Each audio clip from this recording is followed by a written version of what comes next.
Hello বন্ধুরা, আজ আপনাদের সামনে বেলপুকুর বাগপাড়ায় বহুত পুরনো একটি পুজো, বিশালক্ষী পুজো, তার কিছু মুহূর্ত আপনাদের সঙ্গে তুলে ধরছি। এখানে কেমনভাবে কী রীতি মেনে বহুত কাল ধরে পূজা চলে আসছে, সেই রীতি রেওয়াজগুলো আপনাদের সামনে তুলে ধরবো। এবং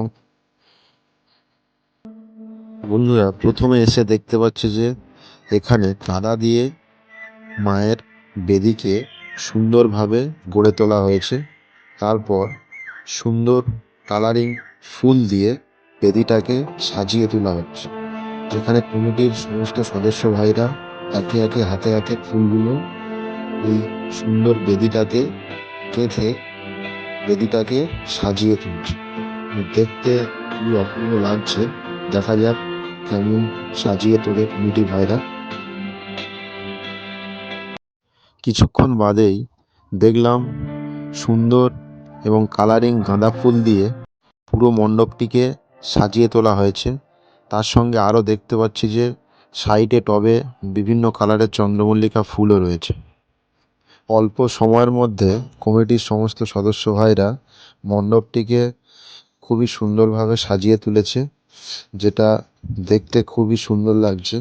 এই মণ্ডপটির ওপরে বিশালক্ষী মায়ের পূজিত হবে এবং এখানেই সারা রাত্রি ব্যাপী মাকে পূজিত করা হবে।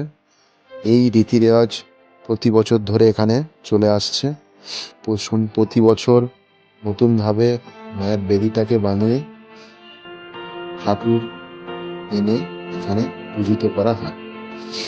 এবং সামনের মন্দিরটাতে দেখলাম সুন্দর এবং কালারিং কাপড় দিয়ে সুন্দরভাবে সাজানো হয়েছে, যেটা দেখতে খুবই সুন্দর লাগছে।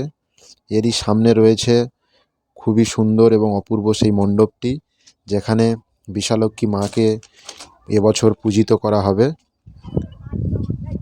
এরপর মণ্ডপটিকে সাজিয়ে তুলে বিকেলের দিকে সবাই মিলে চলে গেল প্রতিমা আনতে।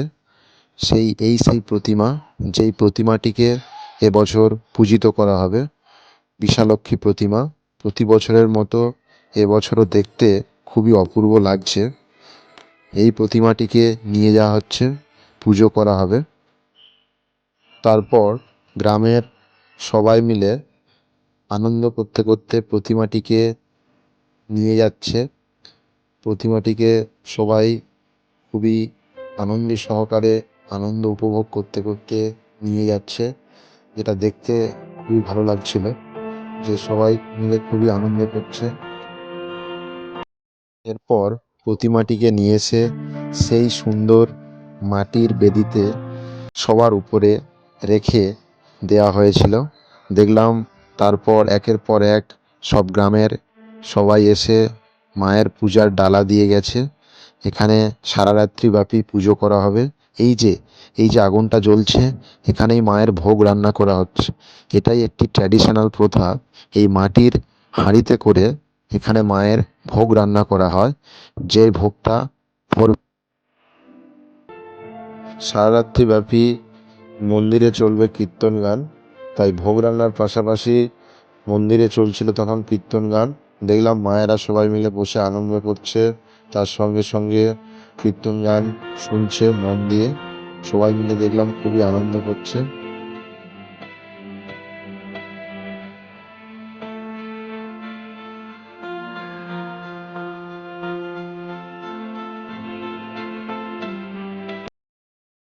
এরপর এবছরের সবচেয়ে আকর্ষণীয়, সেটি হচ্ছে বেলপুকুর বাগপাড়ার গ্রামবাসীকে আনন্দ দিতে এবছর নিশ্চিন্দপুর থেকে ভাড়া করা হয়েছিল পি মিউজিককে।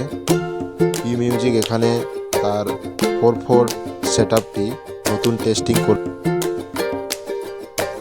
সন্ধ্যাবেলা পি মিউজিককে লাইটিংয়ের সঙ্গে এবং ডিজে লাইটের সঙ্গে খুবই অসাধারণ দেখতে লাগছিল। তার একটি মুহূর্ত তোমাদের সঙ্গে শেয়ার করলাম। এরপর সকালে দেখলাম মায়ের পূজা কমপ্লিট হয়ে গিয়েছে, তাই এবারে প্রস্তুতি চলছে মায়ের প্রসাদ বিলি করার। সেই সঙ্গে গ্রামের সমস্ত সদস্য ভাইরা তৈরি হচ্ছে মায়ের প্রসাদকে বিলি করার জন্যে। তারপর দুপুরবেলা মাকে বিসর্জন দেওয়া হয়ে গেল। এবছরের মতো মা সবাইকে ছেড়ে চলে গেল। নীলপুকুর বাগপাড়ায় এবছরের মতো বিশালক্ষী পূজার সমাপ্তি ঘটল।